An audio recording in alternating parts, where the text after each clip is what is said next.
call the meeting to order. We're going to start on time. There are only a couple people, 3 people out there, but I'm going to say what I usually say, which basically is, remember, this is the Planning Commission. Our job is to interpret what the Town Council basically has done. So we, by and large, don't make policy and that kind of thing. So that being said, it's just to focus people on the fact that we are not the elected officials. We're appointed. If you want to speak on a matter this evening, behind you, and depending where you're sitting, in front of you, there are cards you fill out, and we would appreciate it if you would fill them out. Tell us what agenda item you're only 2 this evening, so you must be here on 2, and turn them over to the clerk. And the other thing I would ask you to do is to silence your cell phones if you have a cell phone with you. All right, that introductory thing having been done, I'd ask for a roll call.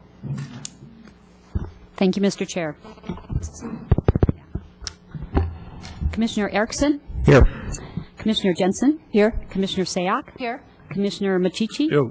Talsfor? Here. Commissioner Bourgeois? Here. And Chair O'Donnell. Here. We have an entire Planning Commission. Thank you. Thank you. Now we'll have the Pledge of Allegiance, and I think Commissioner Machichi will lead us.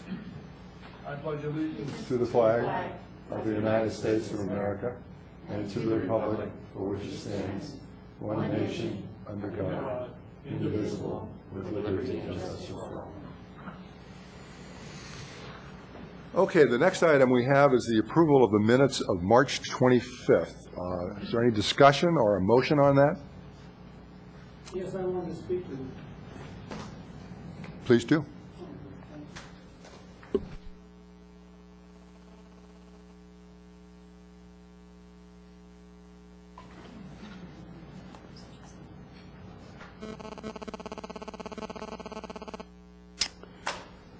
Yes, to the point. Just To for the the record, point. would you just identify yourself for the record? We all know who you are, but that would be helpful. But you know that under the Brown Act, If you don't want to, don't. yeah, it's purely voluntary. And Thank you. No will be accepted. You need to explain that to everybody you ask for that, okay? I put on the cowl cap tonight to spread a little light into the dark corners of the local government of Los Gatos, okay? It's called Fiat Lux, from the Great Seal of the University of California. Let there be light. Woo! And we now have a new planning director after all these years who looks like she has some honesty and integrity. Can you believe it? So, hallelujah for the good people, the good women, and the good men of goodwill of Los Gatos who have waited patiently all these years for Ms. Rooney to arrive. Minutes. I want to tell you the minutes are a vast improvement.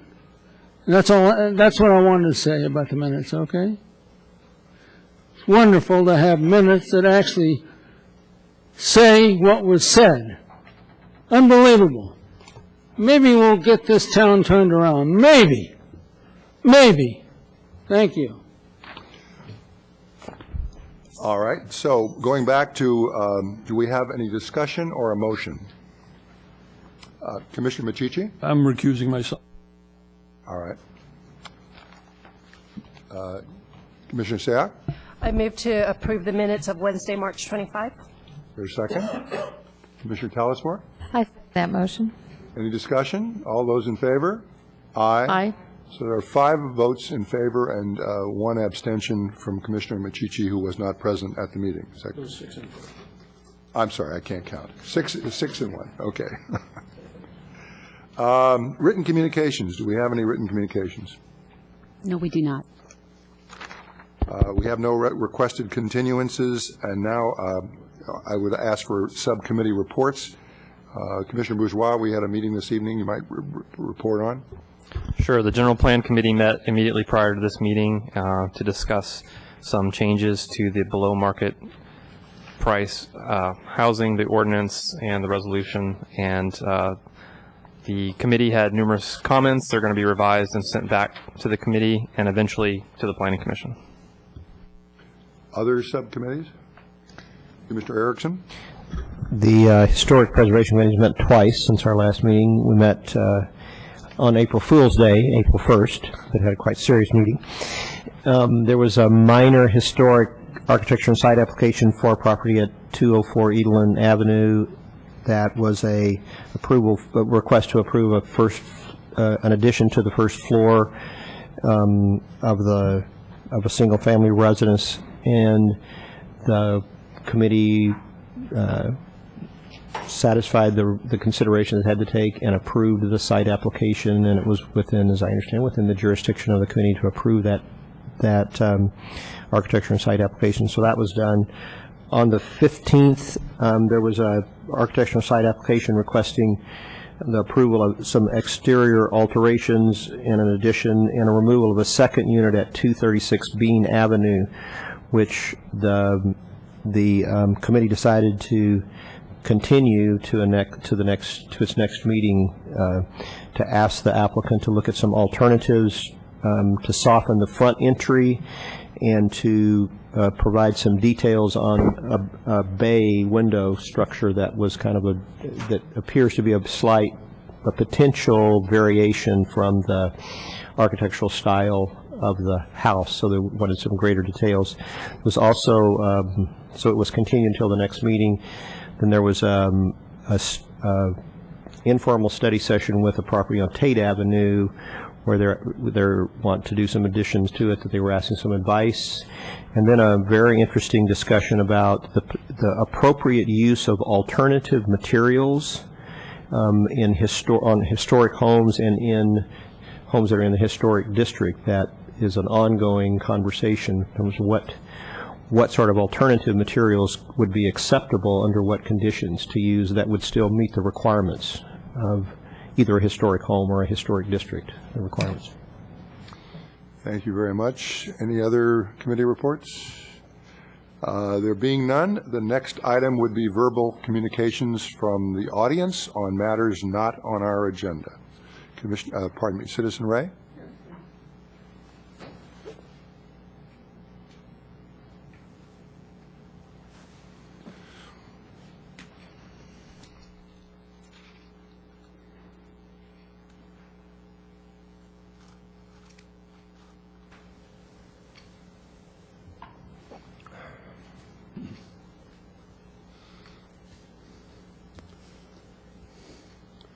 Yes. Well, again, I've waited 9-10 years to come to this podium and feel good about what's going on in the planning department.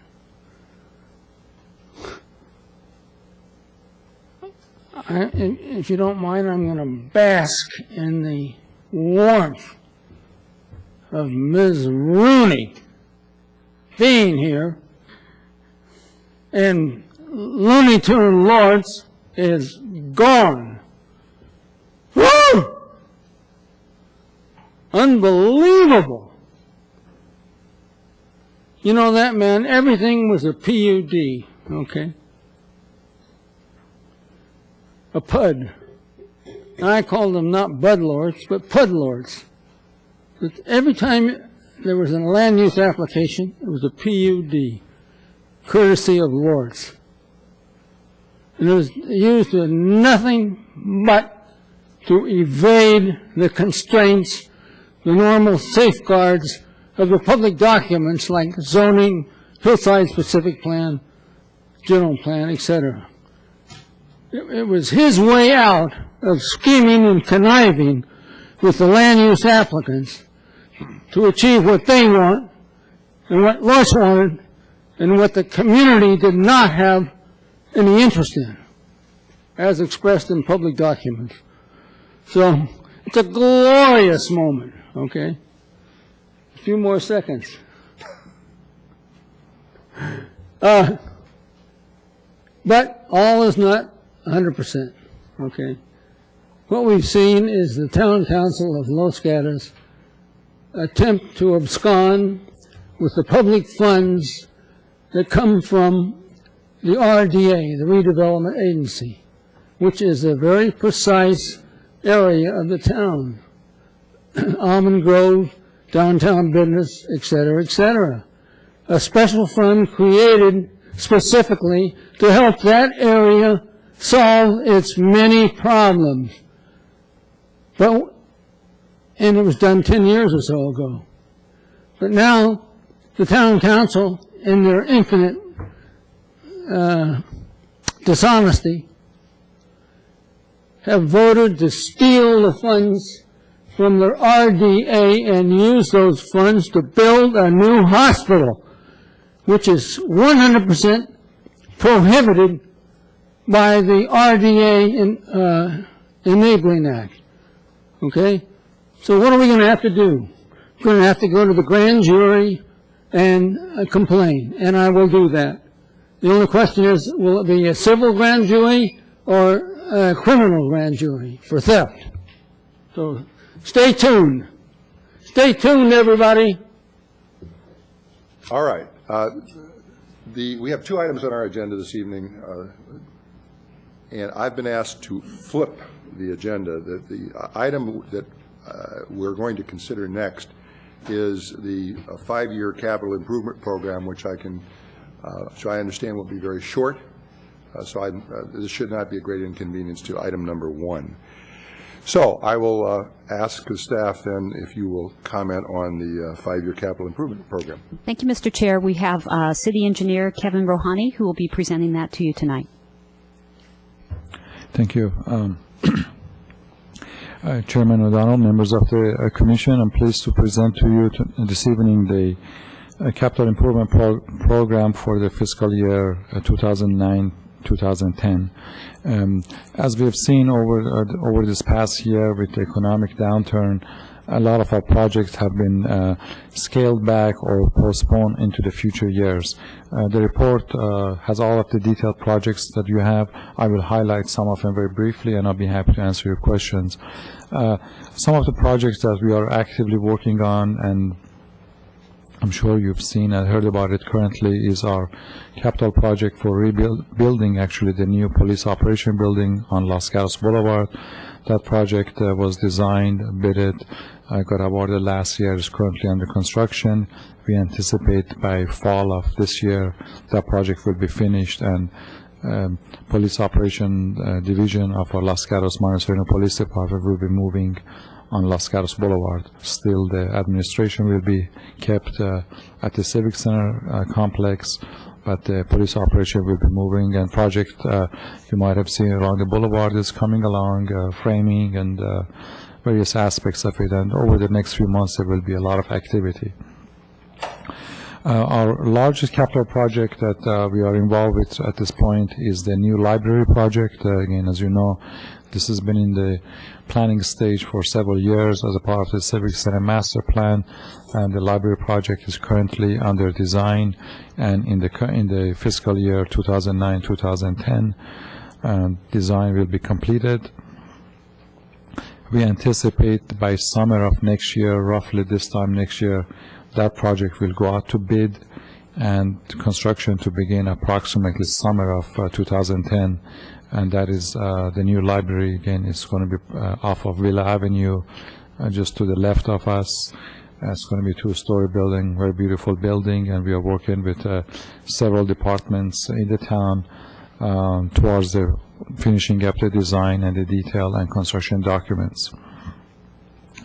Another project that might be of interest to you over the past few months, I'm sure again there's been a lot of news regarding the federal stimulus package that was passed by the Congress in Washington, D.C.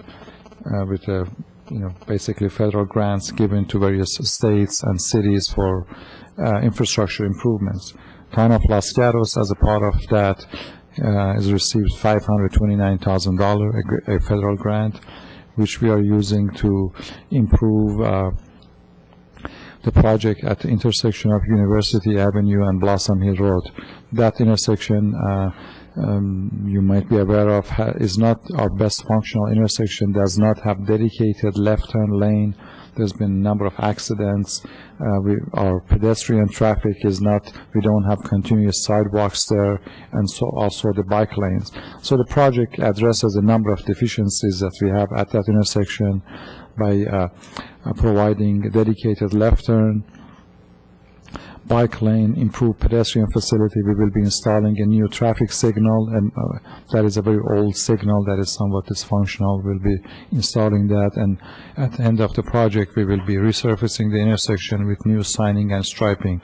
So it should be a much, much improved enhancement in terms of capacity and operations of that intersection. And our other project that, excuse me, that we've been working with Union Pacific Railroad is on Winchester Boulevard, just before Highway 85. As you know, the railroad crosses Winchester Boulevard in an angle. That is the only railroad crossing in Los Gatos that has not been improved by Union Pacific. And by improving, I mean there's been several on Knowles Avenue, on Wedgwood, where the tracks get removed and they install concrete blocks and with new tracks. So basically it becomes a smooth intersection. If you've ever, even with a car or bicycle, driven across that, it's pretty bumpy. We've had a number of incidents, especially with pedestrian and bicyclists having a falling and have incidents out there. So Union Pacific will be undertaken to improve that crossing, excuse me, by replacing the existing tracks with new tracks, and in fact the material is already on site. Town of Los Gatos, as a part of our participation, we will be paving approaches to the new crossing, so it will be a very smooth, nice crossing, and it is a project that if Union Pacific would not undertake, it would cost us close to $300,000. So we've been working with them over the past few years. And finally, it appears that they're ready to go. We are ready to go also. So I anticipate sometime by this summer, we will be finishing that project, and it'll be much improved on Winchester. Our ongoing projects, the typical projects that we have annually, such as street resurfacing, curb gutter, sidewalk improvements, retaining wall replacement, those are all going to be carried for the next fiscal year, 09-10. Somewhat with lesser dollar amount because of the budget, but we'll continue to provide various resurfacing, repair, sidewalks, curbs and gutters around town to minimize some trip and fall issues, and also retaining walls. Last year, we replaced 3 retaining walls on University Avenue and Wooded View. For the next fiscal year, we will be replacing retaining walls in the areas behind Civic Center, on Jackson, and on Oak Hill Way. And these are old retaining walls that over the past few years you've seen we have replaced a number of them and will continue to do so. This concludes my report. Again, we have a relatively small CIP, but I'll be happy to answer any questions you have. Are there questions? Commissioner Telesfor? I just have a couple of questions, and it was regarding two things. One is the curb and gutter maintenance that will be done, or not, well, no, excuse me, that will be anticipated to be brought, I hope, to the community. I think that was a really good idea, so that the community plus the council could suggest, make suggestions or how they would like to handle that. Well, in the report, excuse me, let me be clear about this. In the report, there was an idea that should it be a shared responsibility between residents and the town about the curb and gutter and sidewalk maintenance. And I think that, just for you to know, for me, I think I was involved in that with my other house, and it's a very good idea to get input from the town on that, community members. But my other question is, the traffic calming that you have in the Almond Grove area, right now, I think you have some inserts into the street that are not permanent. Is that correct? That is correct. And then those will be redesigned to become correct? Are they working well? Is that? So far, they're working well. As a part of our traffic calming policy, we always implement temporary measures like the ones that you have mentioned. We will be doing the traffic counts as we speak. Over the next few months, we will be meeting with the community, the neighbors along Masal. We will be doing a vote to see if we have consensus. We have to have a supermajority as far as the neighbors and residents basically approving the improvements, and it appears that we will have that from the input we've received. Then we will bring in that proposal to the council to making those improvements permanent. After that, yes, they would be basically, we will be removing those rubberized curb, Right. replacing them with regular curb. Okay. I was just wanting to know that you would be including the community in that. Yes. Thank you. Commissioner Telesford, did you have something else? Okay, Commissioner Jensen? I'm not sure if this is time for question or just comments on that. So I have just a few comments. The first comment is on the traffic calming and the areas that are identified. I know that residents along Bella Vista have sent something, I don't know what kind of communication, to the town regarding traffic calming on Bella Vista. I noticed that it's not in here, and given that you're trying to do traffic calming for school corridors, the high school corridor on Caldwell and Bella Vista, I think should get some attention. I don't know when we would put it in, but it's come up with recent development applications, and I think it's recognized as a problem. So that's my first comment. A second comment is on the curbs and gutters. In my experience, there's oftentimes when people don't want a curb and gutter, so I don't know if that's what Commissioner Talsfor is talking about with community input, but I know that there's several streets where residents actively do not want a sidewalk, curb and gutter. A personal comment about the gateways. I don't know if that's where we ought to be spending our money. And finally, there was an indication for the ADA improvements at Oak Meadow Park. You're contemplating an asphalt pathway around the green area, and I'm just wondering if it would work equally as well to have maybe compacted granite or something that can accommodate ADA things that is not impervious asphalt, maybe pavers or something that would work, that would be an alternative to that. Okay, let me, if we take those as comments, then there will not be a response. Do you want them taken as comments or questions? They're really just comments. Okay. That I see Mr. Rouhani taking notes, and that's sort of what I want. That's fine. Then are there any other comments or questions of Mr. Rouhani? If not, thank you very much. Thank you. We can now move on to what is listed. Pardon me? Is there a question? Oh, I'm sorry. You're right. Can we have a motion on the recommendation? Commissioner Machici.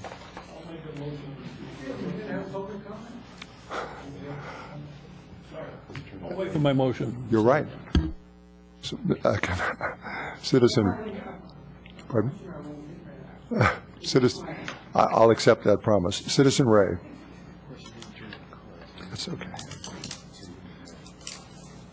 He did it. 2 cards, actually. Over there, I saw him do it. Yeah. I want to get out of here too fast.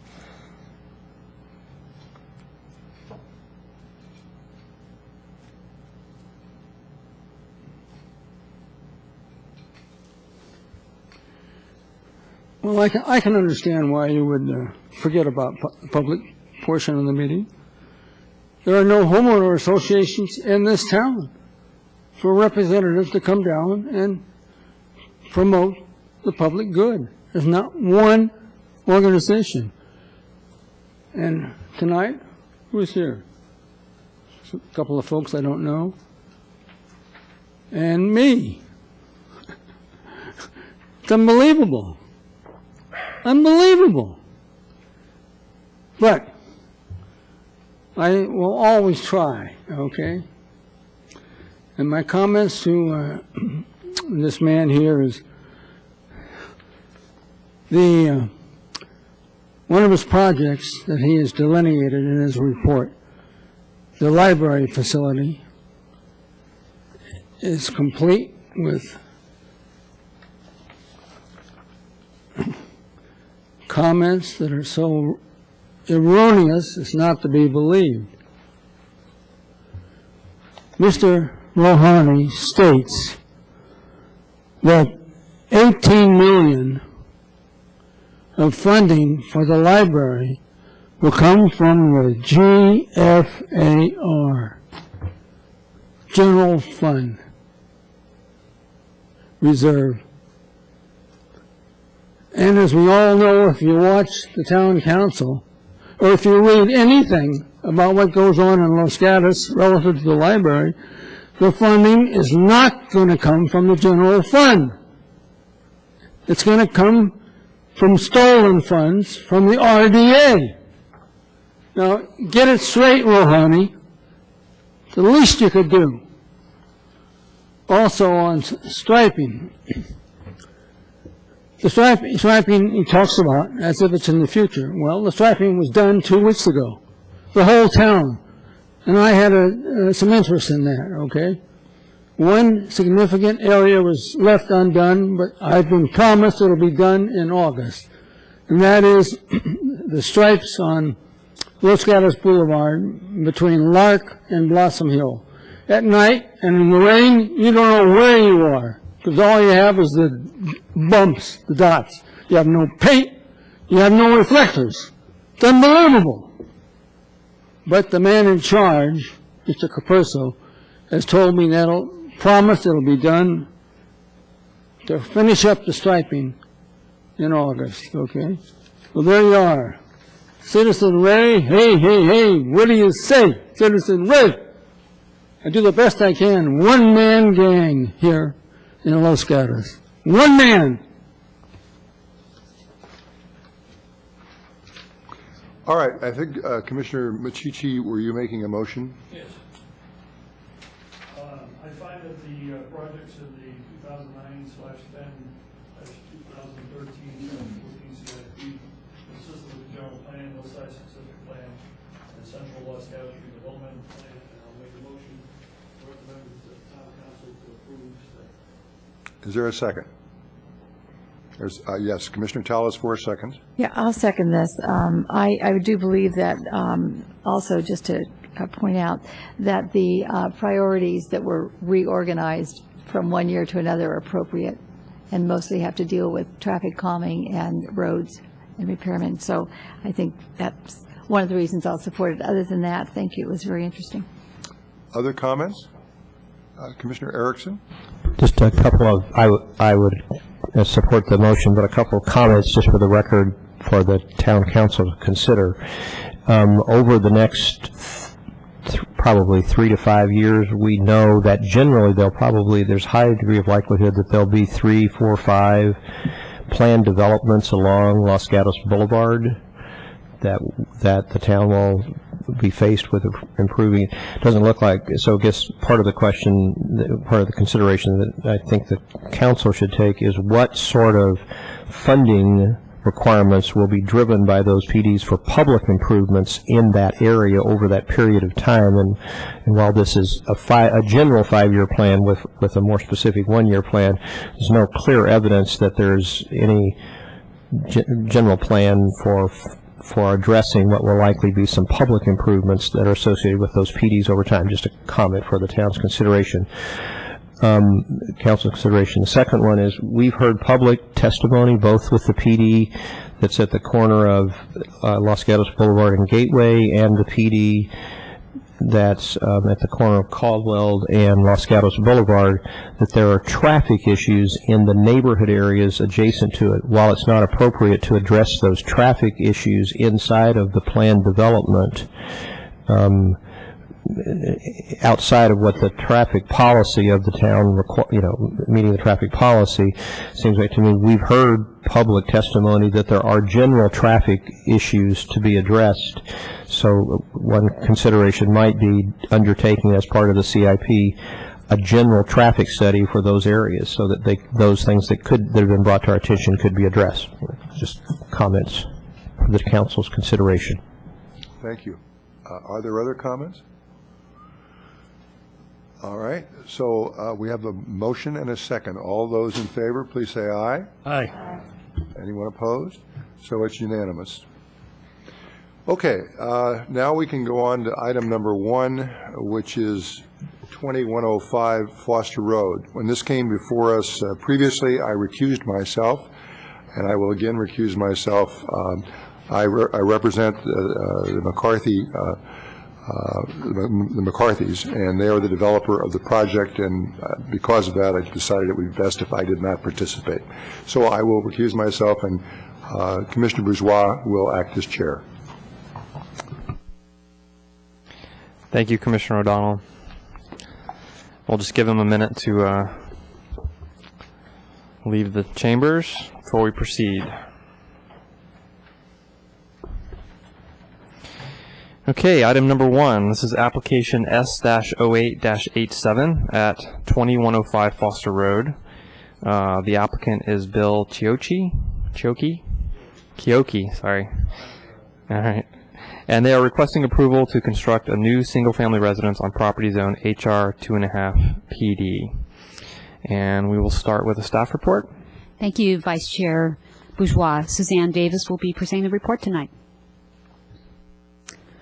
The property is located at the top of Foster Road. It's one of 6 hillside lots within the McCarthy PD. This is lot number 3.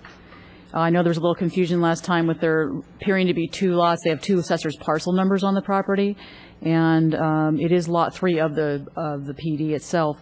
And I have an exhibit that shows the property in its entirety, and then the yellow part here is the building area within that. So we can put it up on the overhead if we need to. The site's 2.5 acres. We have an architecture and site application for a new residence before you. The application was considered by the Planning Commission on March 11th, and it was continued to this meeting with direction provided to the applicant to redesign to a 1-story, not to exceed 18 feet design. The property owners prefer a 2-story design and do not wish to make any further changes to the proposed plan. So the proposal remains a request for a 2-story, 25-foot high residence with an attached garage. The applicant's position is that less than 25% of the downhill elevation will be visible from any viewing platform. I have taken some photographs from a few locations to show story poles from different vantage points, and we will put those up on the overhead in a moment. The main issues on this project are the visibility and aesthetic issues. If the commission decides to deny the application because the applicant did not comply with the direction provided at the previous meeting, please include findings that tie the denial to noncompliance with the hillside development standards and guidelines. You really have 3 options this evening. One is to deny the application. Another is to approve it as submitted. Staff recommends that if you want to consider a 2-story design, that it be continued and sent back because we do not have a complete application here. There were numerous plan deficiencies that need to be addressed, and that includes preparation of a landscape plan and completion of the grading and drainage plan. So if you were inclined to consider a 2-story design, the recommendation would be to continue it so we can come back with a complete package, and you can then act on a 2-story design. As a reminder, we did do arborist and architectural reviews in addition to evaluating the project against the hillside development standards and guidelines. The geotechnical environmental reviews were both done when the PD was approved in 2006. So no further environmental analysis was required for this particular project. The map of the site's up on the overhead right now, and I'll put these photos up and then explain where they were taken from.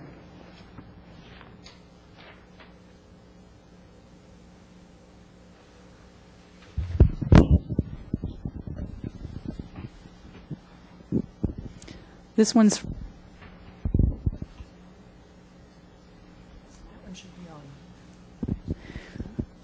okay. This photo's from Glen Ridge, and it's a little bit difficult to see, but here are your story poles across here. I'll pass these around to the Planning Commission when we're done here.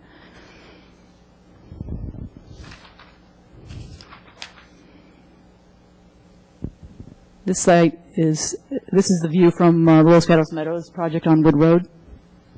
You can see it all over here in this area.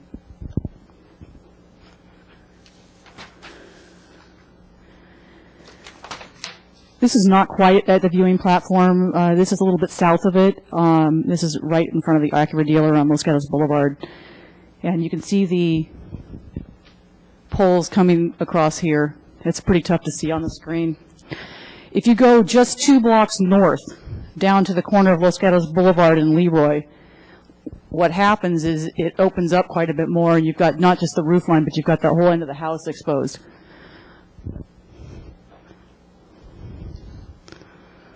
So that concludes staff's presentation, and if you have any questions, I'd be happy to try to answer those. Great. Thank you, Ms. Davis. Does the commission have any questions for staff at this time?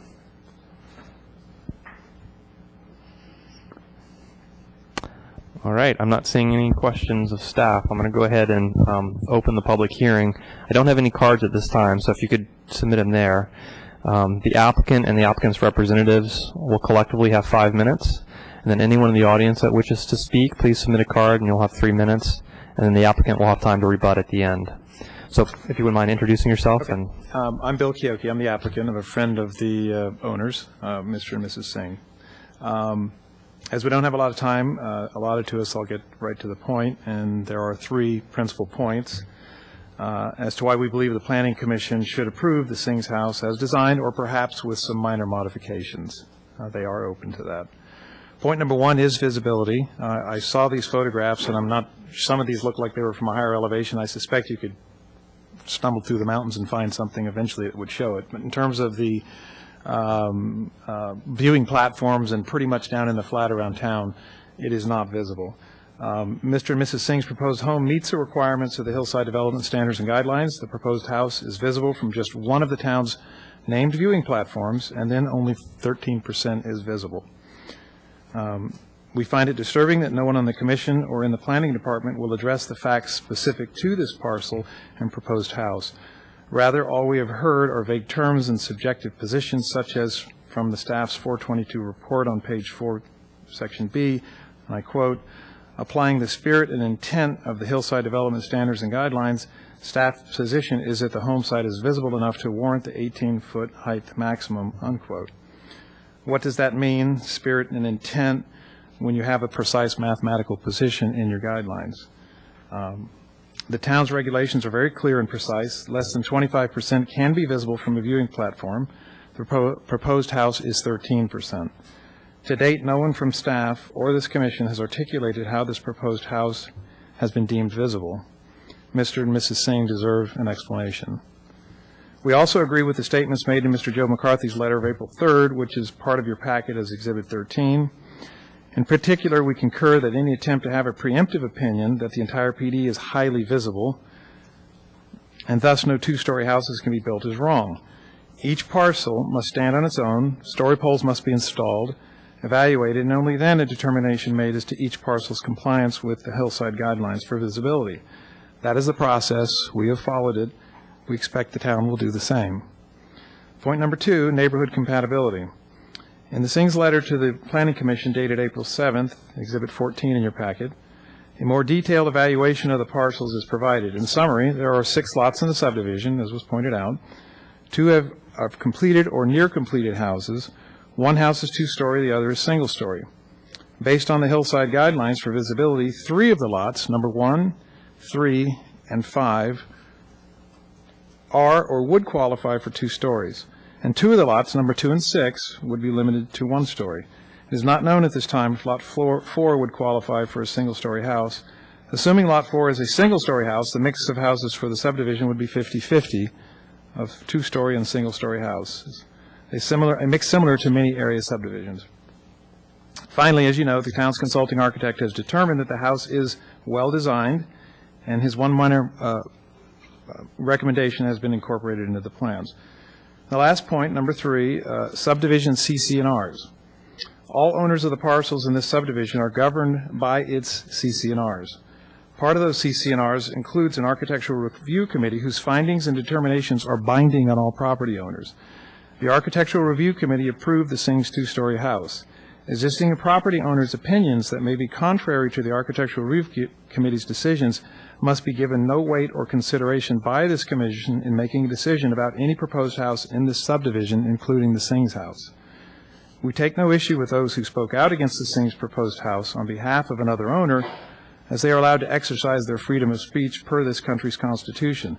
This is an inalienable right, a right that we expect Citizen Ray demonstrates to this committee on a quite regular basis.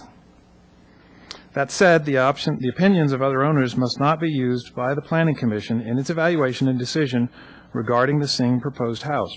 Property owners' rights are governed by the CC&Rs and were in existence prior to every one of the existing owners purchasing their property, including the Bradys and the Singhs. In conclusion, we respectfully request that the Planning Commission reconsider its prior decision and approve the Singh's plan for a two-story family home. I'm going to turn it over to the architect, since we have limited time. And if you wouldn't mind identifying yourself when you start. Eugene Sakai, and project architect for the Singhs. I've got a couple of things for the overhead. Is it turned on? I'm sorry to interrupt you, but did the timer stop? I just turned it off. You turned it off? Okay, because that should be collectively 5 minutes together, yes. How much time do we have left? So go ahead and give them a minute and a half, and we'll call it good. Given that, I'm going to just focus on a couple of key points. I can only do full minutes. Start at 2 and stop. Is my clock running? Unless you speak up.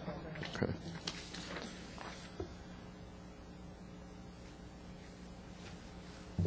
Okay, go ahead.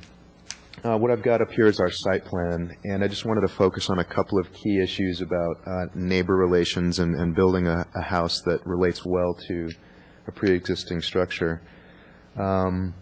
We did really attempt to consider the pre-existing house's privacy when designing ours in a couple of ways. First of all, we stepped the massing of our house quite a bit back from the minimum setback which is required, that being 25 feet. As you can see, our house is pulled back away from the common property line there, and the windows that do exist are either high or translucent, so as to not allow direct views into and across that common property line. On the second floor, we attempted to minimize the massing of the volume such that the house doesn't loom over the neighbor, and furthermore, we pulled the bulk of the structure away from that common property line. The distance to the common property line on the second floor is 45 feet, well in excess of the minimum, and to the adjacent house approximately 70 feet away. Furthermore, with respect to the issue of visibility, we studied that very carefully with 3D modeling and also with the use of the story poles. We actually, in the course of locating the house on the site, attempted to push the house as close to the street as possible. In other words, away from the ridge line or away from the bluff, and in an attempt to basically nestle the house into the hillside as much as possible. So we were doing all of this with full awareness of the hillside design guidelines. We studied them very closely. We had discussions with the planning department, the applicant and owner have had direct conversations with the neighbor and department, as well as I. And you know, the upshot of all this is that we did go through a pretty long and iterative process in an attempt to present a structure to you that would be in compliance with both the design guidelines as well as good neighbor unwritten policies. Great, thank you very much. Do we have any questions of the applicant at this point? Okay, seeing none, I'm going to open this up for public comment. I only have one card at this point, so if anyone wants to speak, please submit a card at this time. Citizen Ray, you're up.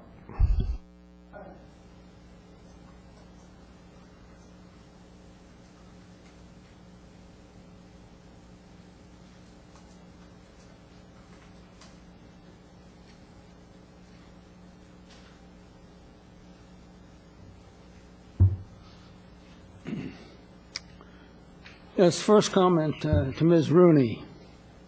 Ms. Rooney,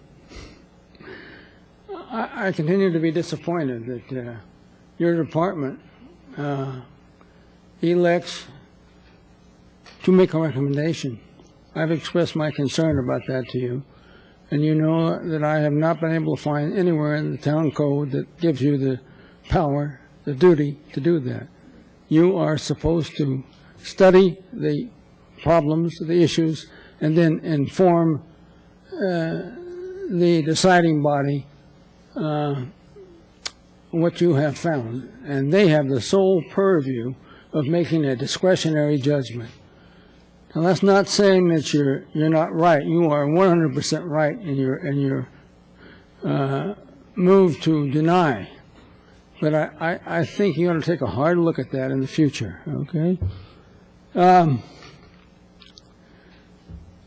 You know, I can't believe that they would come back after being told what the community values are as expressed in the general plan, the hillside specific plan, the hillside design guidelines. They're arrogant. They're contemptuous of the land use laws of the state of California.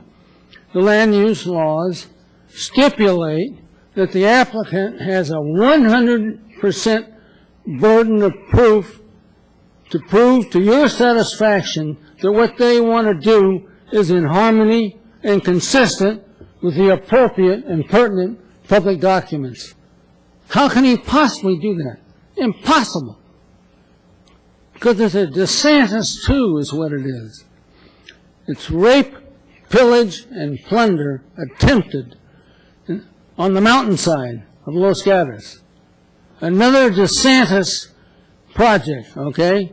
Their only hope is to go to the town council and get those three uglies that approved DeSantis to approve them. That's your course of action.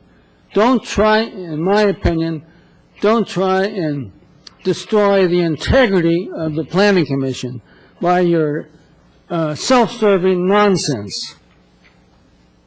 You know, I can keep talking, but it all comes out the same way, okay? Negative, negative, negative. What's it got to do with Los Gatos? Not a thing. Go to East San Jose and you build and buy whatever you want there. And nobody cares. That's where you need to go. This is a special place. Special. Thank you for your comments. Does anyone else wish to speak on this item? Citizen Ray? Address the commission, please. Anyone else wish to speak on this item? Seeing none, the applicant now has time to closing remarks or rebuttal. Perhaps you could come up and see if we have any questions for you. Do we have any final questions for the applicant? So, okay. I offered. He said he didn't. No, he's choosing not to speak. The statement that was made earlier was pretty much everything to say. So, Commissioner Machichi. During your testimony, I believe you stated that the residence was only showing 13% Correct. of the elevation. What is the difference between your calculation and the staff's? Well, your website lists a number of viewing platforms, and we drove around every one of them, and only one of those platforms that's named is where you can see any portion of the story poles. Judging by those pictures that I saw, I mean, it looked like you were further up in the mountains and even looking down. I guess if you drove around within the town limits long enough and you went up into the mountains, you could probably find some place where you could see it.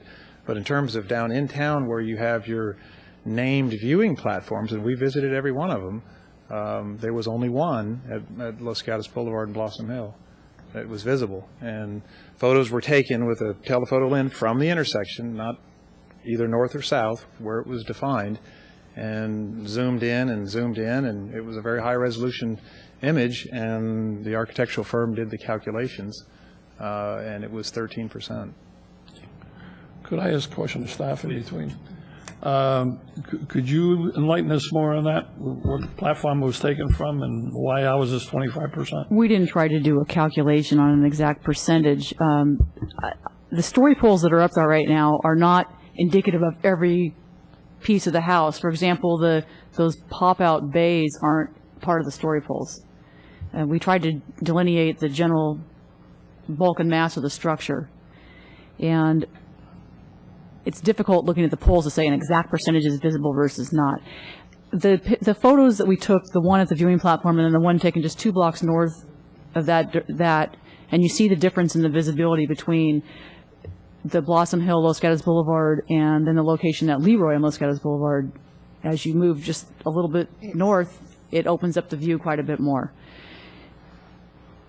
There's a provision in the Hillside Development Standards and Guidelines, the view analysis section, and it locates, it specifies viewing platforms, but it also has a number 5, which is other locations as deemed appropriate by the deciding body. And it is a little bit subjective. It's up to the commission to decide that if the house may be visible from enough locations and you feel it's enough of an impact, we can impose the 18-foot limitation on it. And yes, it's subjective. There's not an exact science to making that determination. Could you comment on the comment that the photographs may have been taken from a higher elevation? The one on Wood Road is. I did drive up Wood Road because, of course, it goes uphill. But zero elevation, though? The locations I keyed in on that this is going to be visible from is coming up Los Gatos Boulevard or possibly Highway 17, because I didn't drive the highway to look at that. And then down at the south end of town. Those are the spots where we felt it would be seen. If you're up on the site, you see you have a sweeping view. And if you can see that much, then from varying locations, you're going to be able to look up and see them. Now, there's some locations where there's trees and things, and you look up and it's blocked by something, and that is true. You don't see it from everywhere. You have any comment on that? We drove all the 6 that were listed. We got the map. Did you do the one that staff just said? Well, I don't even know those streets and addresses are. I mean, that's the first time I've heard of those streets. And one looked like it was on a similar elevation. One looked like it was looking down. And I guess I don't remember what the other one was. It was kind of hard to see. She mentioned the 5th item that was 2 blocks north of the existing one. Oh, Blossom Hill. Which I don't corresponds to know. item We number didn't- 5 on the requirement. we could go back and take pictures and calculate it. I mean, she hasn't got calculations. It was very difficult to see on the picture. I don't know how much more it would add just doing the geometry on it. I don't know. We could That's all take I have. pictures and calculate it. Any other questions of the applicant at this time? Commissioner Talsfor. Right. I just wanted to know if you saw the note in this staff report for this meeting that said that the town architect reported that your style of house could translate very well to a one-story design. Well, that kind of goes back to the owners. And what he's trying to do. I just asked if you saw it. I saw it, and we saw the okay, attempt. He's more qualified to comment on his comment. I think perhaps he may have been a little influenced, I think, in terms of his comments and what he did, because it was very clear that it was intended to drift or push it towards a one-story. But you did see that note. I did, but I don't think the owner believes he can build a one-story house and do what he wants to do in terms of living space and outdoor living. Thank you. Any additional questions? Okay, I see no more questions. Thank you very much. I'm going to go ahead and close the public hearing, and I'll open this up to commission discussion, questions of staff, clarifications, or a motion. I would like to maybe start out by just clarifying with staff that from the photographs we received, I believe it was from Wood Road, just north of the viewing platform, as well as Glen Ridge.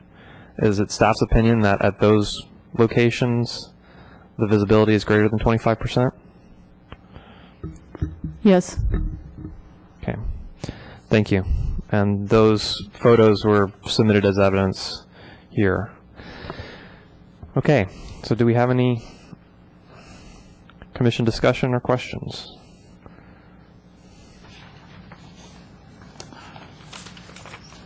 Anything happening? Commissioner Jensen. Okay, I'm going to just try a motion. My motion would be to deny architecture and site application S-08-87 as, just looking for the findings, as inconsistent with the Plan Development Ordinance 2088, as inconsistent with the Hillside Development Standards and Guidelines, as they are defined for us and indicated in the staff report and the meeting tonight and the meeting on March 11th, and inconsistent with the Hillside Specific Plan for the same reasons. I'm most impressed by the fact that we did give specific direction for one story. We gave the reasons for it. There was some contemplation by the owner whether he was willing to do it. Clearly he was not. We have not received any new plan. We have not received any new information regarding why a decision was made one way or the other, except that the owner didn't wish to comply with the direction of the Town Planning Commission or the policies as addressed in the Hillside Specific Plan and the Hillside Development Plan. And for those reasons, I move to deny the project. I'll second. We have a motion by Commissioner Jensen to deny the application, seconded by Commissioner Machici. Any additional discussion? Commissioner Erickson. And I apologize for not asking this question before the motion, but this is, and I'm not sure who to address this question to amongst the staff, but there's a notation in the staff report about that they're relying on part of the screening for trees that are on another property that may or not, and I'm not clear whether that's relevant or not, or whether that's acceptable, or how does one understand that comment? If I may, I'll take a stab at that. The staff report is referring to trees that are located on sites other than the development parcel. There's no evidence in the staff report that those trees would be affected by construction, and as a consequence, the applicant has raised the issue about whether those trees do screen the house sufficiently, meaning that less than 25% of an elevation is visible from any of the preset viewing platforms. And as far as I can tell, the evidence in the record is that less than 25% of the elevation, of any elevation, would be visible from those viewing platforms because of those trees. However, what staff has pointed out, and what the chair has pointed out for purposes of the discussion, is that those viewing platforms are not the only areas that can be considered if the commission makes a determination that other viewing platforms, so to speak, are relevant to the discussion. I understand from the motion that that may be part of the consideration. Perhaps the motion maker wants to clarify that. I can add that, yes, the motion would include the fact that other viewing platforms are relevant to the consideration. I'd also note that it was at least my understanding, and for the record, Mr. Corby, you can correct me if I'm wrong, but because the trees are not in control of this property owner, there is no assurance that those trees would act as a screen for this property. Well, that's true, to answer the question through the chair. That's true, but the hillside standards don't really address that issue. I mean, there are many trees located in the hillsides that do screen properties and are considered relevant for screening purposes and for the visibility determination. The hillside guidelines only talk about not considering trees that will be affected by construction. They don't say which construction. So it could be on or off the site, but there's no evidence that the trees in question would be affected by any construction. I appreciate that, and just for my purposes in making the motions, part of the rationale for the motion is that I don't think it's appropriate to rely on necessarily trees that you're not going to be responsible for maintaining or that you can't necessarily affect. I know that there's heritage oaks up in the hills that are there, but to say that you get the benefit of those trees without being able to maintain them or plant them, I think is not necessarily the way we ought to look at it. Commissioner Erickson. I follow that. I guess let me be sure I understand what Mr. Korb said, though.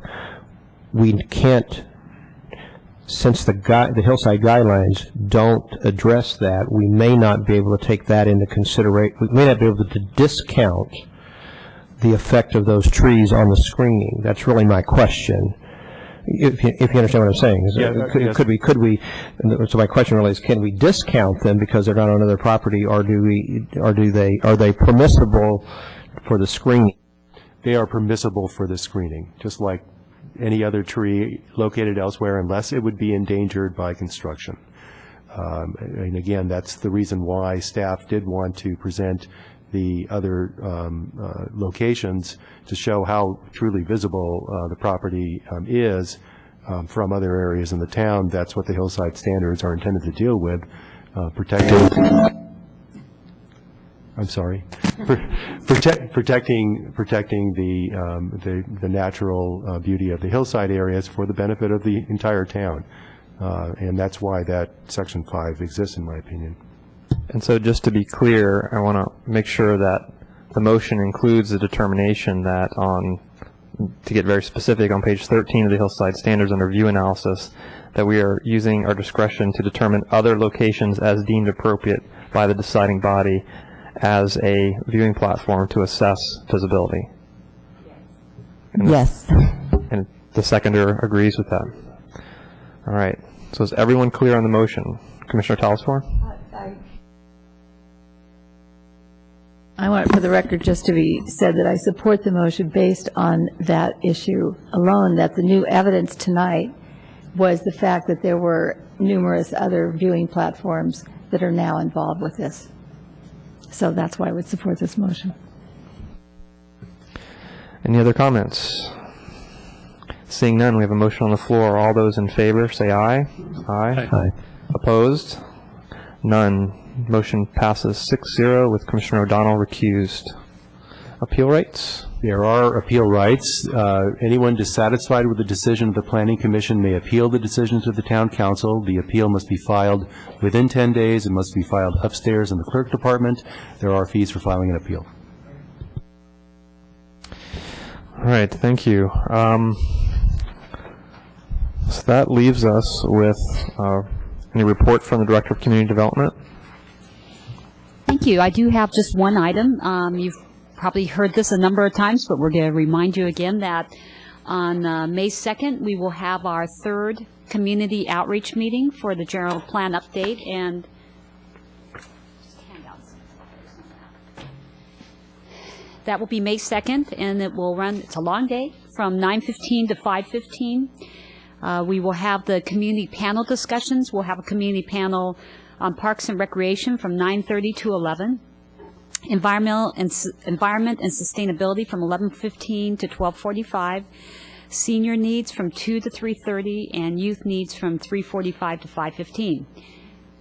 We would invite you to attend any of the sessions you're interested in, or if you'd like to join staff and be there for the whole day, we would welcome you too. We will be having, so at this point in time, then we're starting to now get into more the meat of the document and starting to look at the policies that will create those new sections. And then once we go through this process, then we'll start the process of crafting the new policies. And I believe there will be another outreach meeting, I believe in August. Does that sound right? I think in August, but we'll come back with that date. So we hope to see you there, and that's all I have for you tonight. Thank you. Just to clarify one thing, then I'll get to you, Commissioner Telesfor. If we attend participation, we should be there as observers. Is that correct? That is just correct. To clarify. Okay, thank you. We actually will have, we are working to try to get about four community members or resource people for each of the community boards. And then we would expect a dialogue between the participants and the boards, and then of course our commissioners would be observers to that. Thank you. Commissioner Telesfor, you had a question? I had a question. So the way this will work is that the panel will discuss the questions, or will there be questions that will come from the audience that they'll just what's the format for this? My sense? Panel. Yeah. I'm not real clear myself, Okay. but my sense is that the panel will have different concepts that they will be talking about that relevant to their topics, and then they'll gauge the people attending into different dialogues on that, and trying to hopefully get clear pictures of what issues might be relevant to those topics. Oh, I see. and things that the community may want to look at with the general plan. Okay, thanks. All right, thank you. So, commission matters. Anyone have a commission matter? Commissioner Erickson.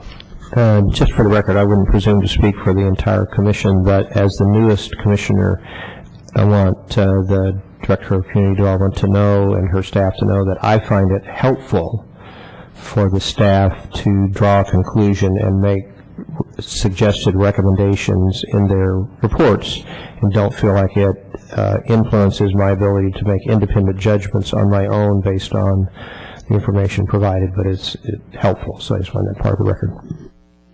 Thank you. And before we adjourn, I have one commission matter. This was about a year and a half ago, a subcommittee gathered to address the format of the staff reports, and that has been largely implemented. And I'm just wondering if at some point in the future, if we have a short agenda, it might be nice to get some feedback from staff on how that's working, because this was something kind of driven by us, Right. and what's convenient to us. And I know that most of it has been implemented. There are some elements of the suggestions that were not implemented, and so I think it would be good to maybe get staff's perspective on what works and what doesn't in the staff report format, since we've had a year or so to use it.